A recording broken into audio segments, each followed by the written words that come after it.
All right, welcome everybody. We're going to give students a few more seconds to come in before we get started on this presentation.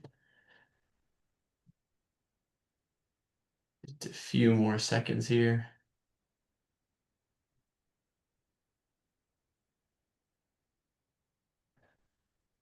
All right. Thank you all for being here. My name is Michael Costanza. I'm the Director of Admissions for the School of Architecture and Built Environment. We have a great presentation here today about the Landscape Architecture and Engineering program. We're going to hear from a lot of faculty. We'll see some students in the field. Um, we're going to start with a program overview, and then we'll see some students in the field, and then we'll go to our faculty and hear from them about their classes and research, and then you'll have time at the end for a question and answer session. So without further ado, I'd like to bring up the program directors, Ehab and Margarita. Thank you, Michael. This is great. So if you can see, we have prepared this presentation on Landscape Architecture and Engineering program. It's a dual Masters of Landscape Architecture and a Master of Sciences in River Coastal Sciences and Engineering. So that, let's see.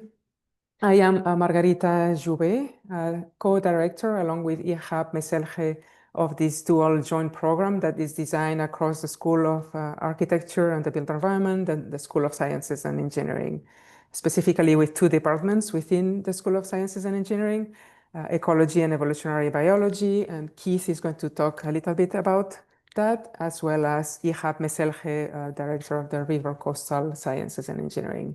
So this program is led by many faculty with different specialties, but essentially we have designers, we have scientists and engineers with different fields of research. So I have like studio faculty and faculty specialists across these different programs. Here we will have the opportunity to ask questions to all the faculty who are joining the webinar. Essentially, it's a dual degree. The educational mission is to provide this interdisciplinary program of study in landscape architecture, which means design, community, and urbanism, as well as engineering, hydrology, soils, nature-based infrastructures, and sciences, ecology, wetlands, and natural systems. And so out of the door, after these 3 years and a half, you get two degrees, an MLA and an MSc. So the program of study is 3 years and a half. We'll see a little bit of detail quite shortly. It's 3 years and a half, 6 semesters with an intro in summer, intro to design. But if you come from a design field or you come from a scientific background, we evaluate individually your case, and you can have been placed in advanced standing depending on your coursework. We also have great options for financial support, that especially in these first years of the program that is has started last year. So this is a little bit of overview of the program. We start with an intro to design in the summer. Then that is essentially drawing and design studio with intro to water civilization in history. Then we move into the green year, we call it, which is based on green systems, green infrastructures, urban ecology, plant biology, field botany, and 2 studios, forest urbanism and streetscapes. We move into the blue year, where we have a deep dive into more of the hydraulics and hydrology linked to the larger green infrastructure or the built environment at large. So this blue year has this content that you see here. Within the blue year, you get to choose electives that are more math physics or low math physics within this sequence of water resources engineering 1, 2, and 3, and or other content that is less math heavy.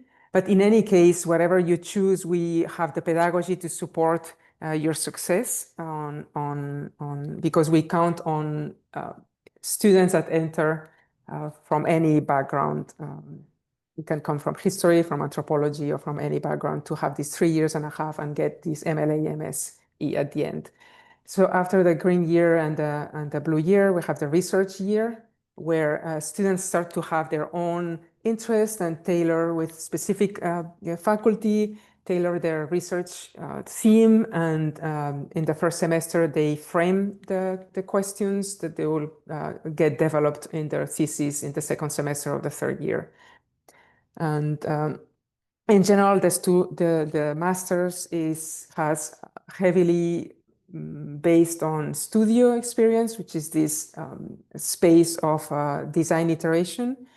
There's a lot of engaged design we have a large network of communities and real world case studies that we get students engaged to. Intense site analysis. I'm leaving here to EHAB to follow on the aspects of the research that is based on field. Well, hello, everybody. So we have a variety of experiences that we share with the students as part of this program and as part of our research activities in general. So quite a few of us work in the region here in coastal Louisiana, studying hydrology, sediment transport, morphology, vegetation. The image that you're looking at here, this is one of our faculty.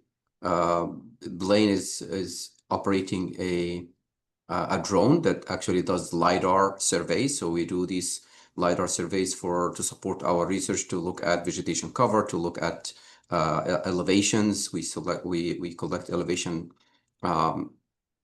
information. Tomorrow, in fact, we are going to a site in Barataria Bay, which is a nearby here. It's an estuary adjacent to the Mississippi River. So we can get the students familiar with that site as an example of a coastal wetland area that will support their current design activity in that area, to look at restoration strategies and protection strategies in that particular basin. What's the next slide? Modeling. This is something else that our faculty also are involved in. We develop and apply computer models for the hydrology, sediment, morphology, interaction between different processes, how vegetation dies and grows in response to hydrologic stressors. We do have this water table that you're looking at here. So we do lab experiments. So this is here a fluid water table that we share with our students to look at how delta forms and how beach forms from waves and tides, as well as riverine inflows. Next. This is the maker space here. So this is a space here on campus that students use to work with. There is a print lab wood, a 3D printers. So it's a really hands-on that is used quite heavily by all of our, especially engineering departments here at Tulane. Yeah, and then the field study from Keith.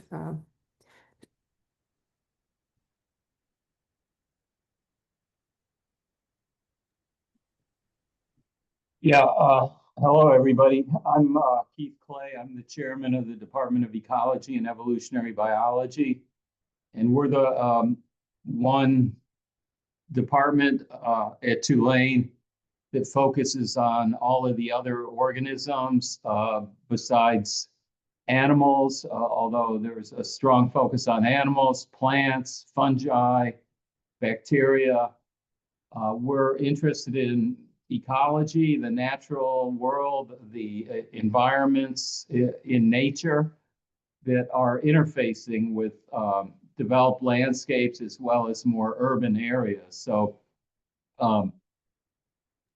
we have a number of faculty that teach courses relevant to this program, including a course that I've taught on basic plant biology, learning about the diversity in fundamental processes, physiology, genetics, reproduction of plants. Urban ecology is taught by Cass Taylor in EEB. And then field botany is a very plant-focused course taught by Professor Emily Farr that has a strong field component where people take field trips to natural areas that exhibit the great diversity of plant life that could be found there. So we are representing the green side by and large, and look forward to meeting and working with the program in the future. Thank you. Thank you, Keith. So the program has a wide range of career opportunities from private practice to institutional to academic and nonprofit. It has a STEM designation as many landscape architecture programs. And so here, I don't know if Michael, you want to trim in, but here are the conditions for admissions and application deadlines. Yes, yeah. And so the program is pretty simple with the admissions requirements, online application, statement of interest asking, who are you? What's your goal? Why do you want to attend this program? Why do you want to do it at Tulane? That's really just a way for us to understand who you are when determining admission. Transcripts, 3 letters of recommendation, um, and a resume, just understanding your skills. The portfolio component is really for students who have a design background, really wanting to see, if you come from a design background, what are you doing? What have you done showing us your creative potential and your design thinking, design process? And so that's pretty much the application. And in terms of application, we're really looking for what are your strengths? What is your interest in the program? And why do you want to come to Tulane to do it? For applications, January 15th is our application deadline. If you apply by that deadline, we will have a decision for you by mid-February. After that, we're rolling admissions, and so we will read applications and send decisions back within 2 weeks. But really try and get that January 15th deadline so that we can get you a timely response. And then April 15th is the graduate deadline overall. So that is really your opportunity to say, yes, I'm coming to the program. Next slide here. And so if finances is a barrier for you, we encourage you to please apply because we have a lot of options for helping you in that area. So our biggest tool that we have is the Merit Scholarship, and that can range from anywhere from 20% to 80% of tuition. We really can help students out in that aspect.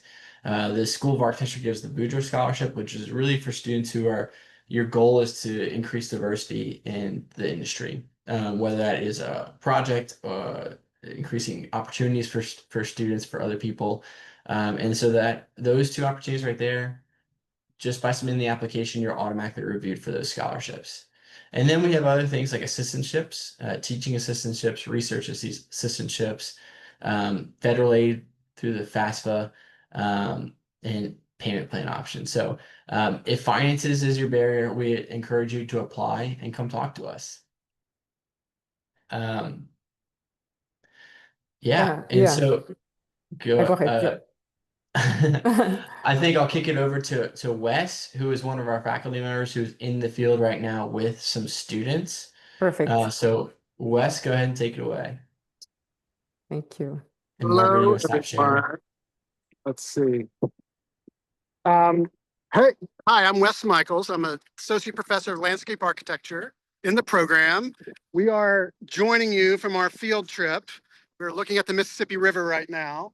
We're actually studying the Davis Pond Diversion Channel here, which is a big piece of infrastructure that affects the Barataria Basin, which Ehab talked about earlier. And this is our first stop on our 2-day field trip, and we'll be going tomorrow in the boat on Barataria Basin to study the marsh and salt marsh and freshwater marsh ecosystems and look at some more coastal infrastructure and settlements in that area. So we are out in the field for a couple of days doing some on-site reconnaissance. And you guys want to say hello? Yeah, sure. My name is Gabe Musselman. I'm one of the students here. I had a background as an engineer before this. So I was doing civil engineering. And I wanted to move into design a little bit. And when I heard about this program, it was really an amazing opportunity, I think, to just keep what I had learned and add to it. And since I've been here, it's just been a really interesting time with a lot of really unique opportunities to learn things that I never thought I'd be learning. And I'm really excited to be doing some field work. So nice to meet you all. Hi, I'm Emma. My background is in urban planning and a little bit of landscape architecture. And I came to this program from the West Coast, from the Bay Area, to do the landscape part, but also get all of the extra bonuses of the River Coastal. And it's been really great so far. Hey, and I'm Brian White. My professional experience is in insurance defense paralegal work, and I'm coming at this program in my early 40s. My personal interests are involved in naturalism, gardening, and native plants. So I'm a member of several organizations with that, and just love the use of natural plant and biodiverse systems. Landscape. So I'm excited already. Yeah. So this is where we are for the next couple of days. And, we took some field trips this summer to look at cultural sites all along up and down the Mississippi. We'll continue to get out in the field and, learn from the environment itself and be out here and understand the scale, understand the natural systems, understand the ecology. And, Barb and Mead are joining us tomorrow on the boat trip. So we get really their great knowledge about Barataria Basin, the area that they've worked in for decades at this point. And so we're going to get a chance to learn from them tomorrow on our boat trip, which is an all-day excursion into the Barataria Basin. So that's where we're at today. Michael, I will pass it back over to you. Yeah, thank you, Wes. That was great. Thanks to students for joining us for that. It's really cool to see actual field work happening where the science meets the design, and the students are out there next to water, next to the river. What we're going to do now is transition to hear from our SSE faculty to hear about the different classes and research opportunities that they provide. I don't know if there's a set order to this, so I can pick someone, or someone can show their video and talk. No one's taking it, so why don't we go to Wayne? Wayne, why don't you tell us about your involvement, and then you can popcorn to someone else. Whoa. Hold on, I'm trying to. Oh, there you go. Hello, everybody. So I'm Wayne Wagner. I am what we call professor of practice here at Tulane. I teach the water resources engineering classes. So in order, the three of those there's one on fluid mechanics, there's one on hydraulics, which would be applied fluid mechanics essentially to water. Well, water and that has a component that's kind of in closed conduits, and then another part that's in what we would call an open channel. So you would think about rivers and things along those lines. And then I also teach hydrology. And that's I don't know how much time you want me to talk, but that's my role. And so just a little jargon note here. Tulane, a professor of practice, is a professor who teaches and does not do research. So my role really is to just help you learn the material. Yeah. Okay. Awesome. Thanks, Wayne. Barb, would you like to go next? Hey, good afternoon. Glad to have you all join us. I'm Barb Kleiss. I'm a research professor in the Department of River Coastal Science and Engineering. A couple of things that I'm very involved with the program is that I'm the lead for the Introduction to River Science and Engineering, which is a required course during the Blue Year, the second year. But then as far as elective courses, I also lead river restoration and a course in sampling rivers and using statistical analyses of USGS sites. My background is in wetland biogeochemistry. I've done a lot of work with the wetland ecology. And so I am going out with the group tomorrow. Prior to my time at Tulane, prior to the last 8 years, I spent almost 40 years in government in this part of the country. And so I think a contribution that I make is an overview and understanding of pretty much the entire Mississippi River Basin. Awesome. Thank you. Mead, why don't you go next? Hi, all. Welcome. I'm Mead Allison. I'm a professor in river coastal science and engineering. My background is as a coastal geoscientist, coastal oceanographer. That's how my training was now long ago.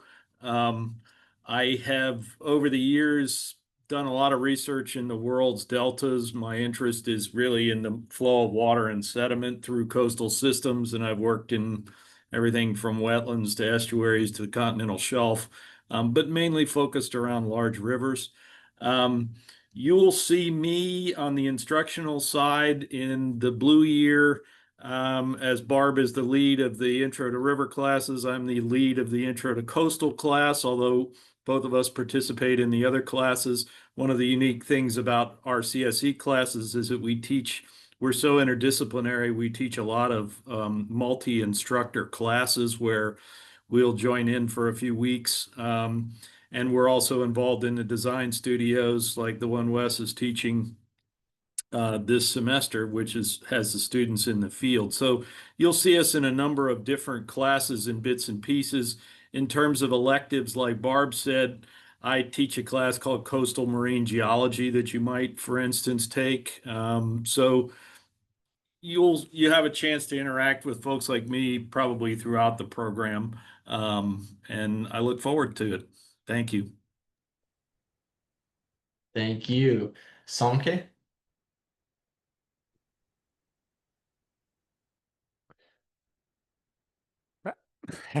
I'm sorry, my video. I'm having problems with my video. Sorry. Hi, my name is Sönke Dangdorf. I'm an associate professor in river coastal science and engineering. By training, I'm a civil engineer, but I work on sea level changes in the ocean. So in our team, we try to determine if at a certain position along the coastline, sea levels have been rising, falling, or stayed constant over time. We try to understand the causes of that and try to project that into the future to support coastal planning and adaptation purposes. We also work a lot on flood risk. And all the things that are connected to sea level changes in climate.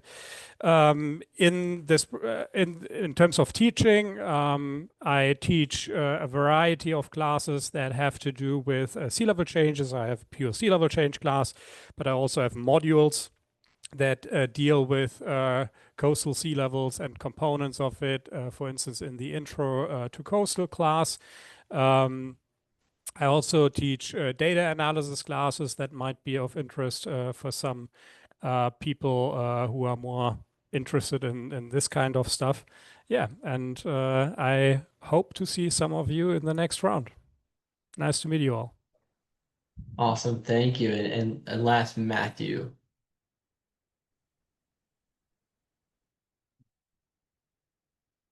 There it goes.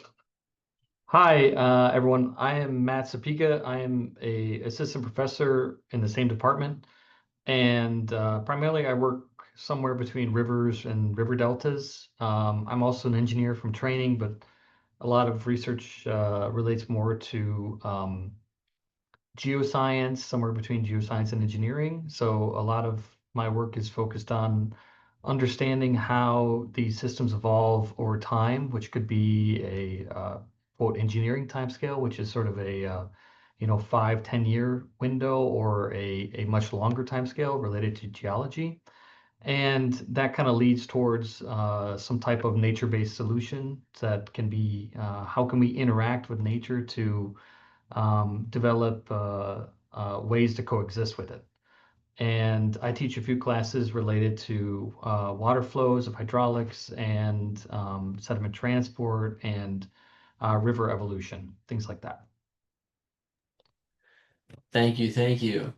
Well, that's hearing from us. Now we want to hear from you. And so we have a question and answer function in the webinar. So if you have a question for anyone here, feel free to put it in that. Ask us your questions, and then I'll ask all of our panelists, everyone here, to show their video, to show themselves. And so as questions come up, we can all answer it that way. That one. So while we wait for questions to come from the participants, I have a question. Wes, do you have the students next to you? Oh, look, a gator. Wes, do you have the students by you? Yes, Can't I hear do. you. We went to the other side to see the gators. You can see it's a pretty big gator in there. One right here. Oh, and there's another big one right there, if you can see him. Oh, wow. Yeah. Anyway, yes. So Wes, we are question here. for I'm gonna turn this back around. There's Gabe. I have a question while we're waiting for questions from our participants of the webinar, a question for our students who have no engineering background, and curious if you can ask them how intimidating was it to join a program with engineering, and how has been your experience? My experience has been really great so far. It was definitely intimidating, but I think all of the faculty, there's so much support from everyone, and I know that our how we started off this summer is a little bit different to how the next folks will be starting off this summer, but they throw you in, but they throw that life vest too, and it was a learning curve, but I think like now in our second semester, it's like I feel just as I don't know, with it as everyone else in our classes we're taking classes with other river coastal folks and other people just coming into Tulane for a few classes. So I feel like the learning curve was steep, but now that we're kind of beyond that really steep part, it feels very manageable. Great. And the other thing, Michael, to remember is that, I mean, this year, we're starting off with the green year. So it's going to be a very landscape focused first year with streetscapes and some more traditional sort of landscape architecture work in that first semester as you're sort of coming into it. And then looking at regenerative urban systems like urban forestry, parks, how to think about urban green open space systems in that first year. And the blue year is sort of the second year. So, there's a little bit of a lead in to learn a lot of the skills around drawing and the other things like that in that first year. So you've got those under your belt. And then the second year, looking a little bit more at the engineering aspects of it. But I guess I also want to emphasize that there's a very big design component in this program. There's a lot of the engineering, and it has, this very integrated role in the work that we're doing. But there is still, I'm a landscape architect, I'm a practicing landscape architect. And, we really do believe in the idea of design as a very powerful tool in the built environment, and that we talk a lot about design at all different scales, at the sort of the scale of the basin, but we will also talk about design at the scale of the park and the street and the small sort of human scale as well. So this is the traditional sort of landscape architecture design curriculum is very much interwoven into this. And so it's a very unique way to sort of bring design and science and engineering into one program. Awesome. Thank you, Wes. I have a question here that I'll answer live. How available are assistantships for incoming students? We do have a number of teaching assistantships and some research assistantships. For incoming students, there are some opportunities, and it just depends on matching your skills with the opportunities that we have. And then I have another question here, and don't know who wants to take it, is for someone who is planning to apply, is there any kind of classes that they should take at their undergraduate level that you would recommend to prepare them for the program?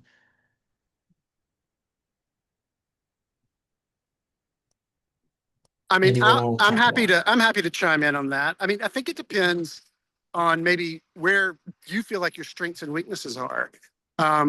Drawing and sort of computer-aided drawing, things like Photoshop and Illustrator and AutoCAD are all courses that we will teach you. And if you don't have any experience in those, that's totally fine. We work on that from the beginning. But if that's something that you're interested in and you don't have any experience with it, brushing up on your computer skills and, doing an online Photoshop course or an Illustrator course, or even just, going through some tutorials would be great, whether or not there's an official class offered at your institution, or if you just do it sort of on your own. I think on the other side, if that's already something that you have a lot of skills with, I think anything that has to do with environmental systems would be a really great course to take that will dive into both the engineering and the science aspect of the curriculum, because they, are very closely related. So the engineering and the science are very well integrated in the School of Science and Engineering. And I think in a lot of ways, that's what's incredibly unique about that school at Tulane, is that the science and the engineering are in the same school. That's not typical in a lot of places, and it's a real asset. So I really think think about the things that you have skills in, and if it's drawing, maybe look at the environmental work. If it's environmental work already, maybe look at some drawing skills. And from our science side, I think the student was really looking for like maybe any science classes they should take, like biology or statistics. Do we recommend anything like that? Anyone from SSE? Well, I'll just jump in. If you're thinking about doing the more engineering component of it, you don't have to do the engineering one, but if that's your goal, is to be qualified in landscape architecture and then be able to work with and tightly communicate with engineering, as much math as you can. Definitely calculus 1 and 2 is useful, some background in physics, but that is a optional course, a direction that you can go. Those classes are important. General chemistry, we'll do a little bit of chemistry, but we can also catch you up on chemistry all the way through it. But basically, any of the science courses that, and the more familiarity you have with science and courses, it will be easier for you as you go forward.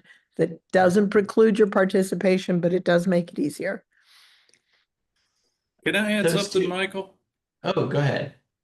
And this is teeing off what Barb said, and also an earlier comment from Emily in the field, that from the RCSE side and our degree, there is no segregation of you folks as students. You're in with all of our students who are not in the joint program. But that should be actually comforting in the sense, if you don't have a very engineering specific background, in the sense that we've got students from all sorts of backgrounds: computer science, environmental sciences, climate sciences, as well as people with engineering backgrounds. So it's not like you would be the only, if you came in without an engineering background, you would be the only non-engineer. And so I think that's important to recognize, that we are an interdisciplinary, very diverse department. And so we try and answer a very diverse student need. But as Barb says, STEM related background is an advantage, even though we teach these intro classes where we try and get everybody up to at least a basic level of understanding of some of the major fields. Thanks. Thank you. And Michael, there was one question that I can discuss. yes. So somebody was asking, would that make us qualify or not qualify as an engineer? It will depend a lot on your background and your undergraduate. In order for you to be able to take and pass the professional engineering exam, there are certain courses that you have to have in your background so that you can actually pass that exam. So I'm happy to look at anybody's undergraduate transcripts and give you a definitive answer. But there is a road that a student needs to take to be able to take those classes and pass the fundamental of engineering exam, have years of experience, and then ultimately take the PE, which is the professional engineering exam. Awesome. Thank you, for explaining that. We have a student here asking a question about opportunities for research or independent study. Does Tulane have grants to apply to conduct independent research while getting help from faculty, or is there any way that faculty and students combine to do research? Well, Michael, I'll answer that a little bit from one side of it. There is the third year is envisioned as the research year. And so that year will be a time to explore independent type projects, work with professors on things that you're interested in and do that type of research. And in the meantime, in the first few years, a lot of the students have research assistantships that allow them to work with the professors and on their interests and sort of work together with them on different types of projects and collaborate and understand how they're working, understand how the professors work, and really get that type of experience. It's Margarita? also possible from the science and engineering side, we teach independent study classes, right, that are up to 3 to 4 credits. And the idea is that in your electives, you could select an independent study to work with a professor to follow up on a research topic from the science and engineering side that you might be interested in doing so. That might require funds come from that faculty member's research group. There are a number of small grant programs through the Bywater Institute, through the School of Science and Engineering, et cetera, that students can get independent funds as well. So there are a number of vehicles for that sort of thing. I'll also add, I currently am holding a graduate research fellow position with a professor named Ruben Garcia, working with him on an exhibition of a studio that he taught last school year. But there's a keynote speaker coming and an exhibition being held in Chile. And so I'm supporting him in a lot of different ways, but that's something that I was able to just hop right into in this first fall semester. Awesome, great. Anyone else? Yeah, maybe following on that, there's a Center for Climate Change and Urbanism that you can be teaching fellow of. That is also an interesting asset. But I want to leave a space for Keith, who is unmuted. Yeah, maybe it's less relevant for graduate students, but Newcomb Tulane College, which I believe all undergrads enroll in Newcomb Tulane College to start with, has a lot of money, a lot of small grant programs. Many students in my department obtain these, so they would be graduate students, I guess.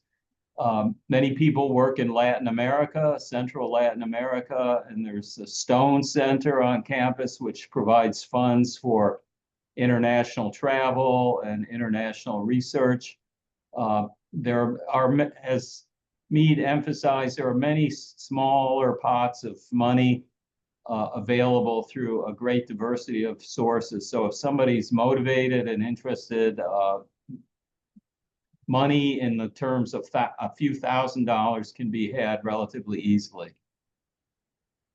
Yes, thank you all. And so Tulane's designated as an R1 research university, which means that there are plenty of opportunities for you to do research with faculty, independent research. As we just heard, there's grants, there's funding, there's all kinds of things from the schools, the university level, and outside organizations. So if you have a desire or passion for research, this is a great program for you. I'll transition to another question, which is how large is the program? Margarita, do you want to speak to that? Yeah, absolutely. So that's the typical size of of a master's. So typically it's a ratio of 1 faculty to 12 students in each cohort. So we are a relatively small program with a cohort of 12 to 15 students per class. Great. Can I add to that also that Yes. during the semester, because you will be taking classes with other groups, so that in other graduate students in River Coastal, whether they are master's or PhD students, we have typically around 20, give or take, graduate students in our department. So you will take classes with the rest of the River Coastal students who are pursuing master degrees or PhD degrees. So just keep that in mind. And just to augment that, some of the classes are taught online at their hybrid classes. And so online, some of our classes also include maybe as many as 50–60% of the class is Corps of Engineers or government students. And so that also offers a different perspective and exposure to the students to see what working professionals are also doing in the field. Yes, yes. Well, it looks like our questions have slowed down. If you have any last minute questions, please feel free to ask. Um, let's see. This question is for the engineering faculty. So for the faculty in engineering, what do you see often being a problem or struggle that people with design background might have at first? So for the engineers, what problems do you see the design people having issues when they start the course? I think that is what it's asking. And then what is the strengths of those students?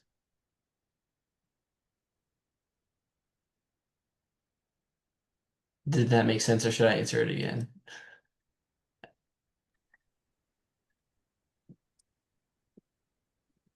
Well, I can chime in a little bit, being from a design background myself, and having worked with engineers my whole career and understanding sort of where they're coming from. I think that your design skills and your design thinking as you're coming into the course are incredibly valuable, and they help you think about these problems in a different way. Now, there's a lot of learning in the sense of, learning the systems and the way things work and how they operate from a science and engineering background and from that standpoint. But I think your design skills, if you're coming into the program with those, are incredibly valuable. They help you think through the way things are put together, the way systems work together. And that's been what we've seen happen with some of the students that with a landscape architecture light background coming into this have been able to experience. I don't know if Wayne, maybe since Wayne, you you want to went to somewhere. Yeah.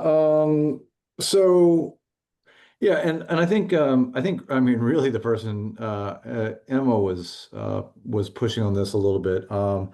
I think okay, so this is such an interesting question.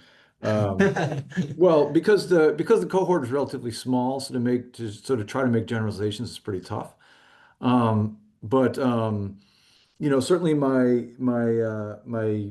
landscape students, my students who came into this with a design background, were different than what might be my typical engineering students. Pros and cons. And mostly, I think actually, what Emma was saying is mostly what I see is that at this point, my quote unquote students with design backgrounds, so let's call them my design students or whatever, are every bit as strong as those coming from an engineering background, but they're also more well-rounded. They're just the visualization, the ideas, the way that they're thinking, it's different than what I'm used to, and it's strong. And I mean, I think so. I see Wes is now showing Gabe. Gabe, of course, came into it with an engineering background, but I think that, and maybe Gabe will have perspective on what he's seen from his cohort. Then I'll let Gabe speak. But mostly what I'm seeing is at this point, my design students in my engineering class are as easily as strong as my people with like straight engineering background. But they also have, kind of a little edge. So anyway, I'll let Gabe go ahead and talk. Thanks, Wayne. I think you're absolutely right. And full disclosure, I am the TA for Wayne's course. And so I get to see the way that the students are struggling with new concepts. I would say the struggle is not different, and that you're going to have students from engineering backgrounds encountering new topics that are having some of the same challenges in terms of like how to actually like grapple with this concept. I think the key thing that the design students are bringing into the engineering courses and to the table in general is their creativity. And like you have to remember that not only is our scientific experiments kind of like dreamed up and designed in the same way that some of the projects that we are trying to accomplish in architecture and engineering are kind of like dreamed up and thought of, but they're also like communicated. And I think I am learning a lot from my cohort about just like the best ways in which to communicate ideas, to conceptualize things in a graphical way that is not just like different from the way that engineers typically think about things, but is really like adding to it. So I hope that helps. Yes, thank you, Wayne. Thank you, Wayne and Gabe. This last question here, uh, we can end on this is what careers do you see graduates of this degree going into? And they say particularly with the current federal government and state budget cuts for environmental work. Well, certainly from the landscape architecture side, there's lots of private practice that is that will be open for graduates of the program. So that's always a big area that both in the engineering side and the landscape architecture side. And so landscape architecture studios, architecture studios, and even engineering firms are hiring a lot of landscape architects within their engineering firms. So we have all of the sort of the private sort of consulting and private practice side of it. The other place I think is interesting are sort of institutional and nonprofit areas. So things like the Water Institute of the Gulf, which is a large sort of nonprofit quasi-governmental group that does research and work on the coast. And there's lots of these types of organizations up and down, you know, all of our coasts and even in our interior waterways, you know, on the upper Mississippi and along the West Coast as well. So there are many, many organizations in the nonprofit sector that are institutional. Some are associated with universities, some are, you know, standalone, that offer a lot of opportunity and would be the skills that you would have coming out of here would put you in a very good position for a job with one of those types of institutions. And then, you know, the federal government is, you know, in a transition period. But at the same time, at the end of the day, there's a lot of infrastructure work that will remain necessary at whether it's the federal government level, the state or regional level, or even the local, you know, parish or county level. There will be work that needs to be done to think about how our infrastructure is maintained, how it adapts to climate change, how we adapt to sea level rise. You know, these are things that are not going away, and they have to be dealt with at a governmental level at some point, because they're problems that can't be dealt with by private industry or even institutional systems. So the government work and administrative work will I feel like always be there in just, is it at the federal level, is it the state level, is it the regional or county level? That remains to be seen. Barb, you might have some insight on this.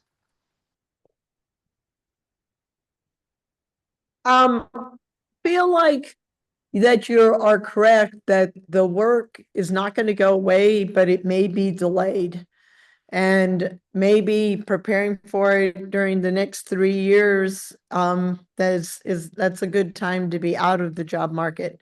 But you're right that the work will not go away. It'll just be looking for a place to get funding. Any other thoughts on careers that our graduates can and will go on to?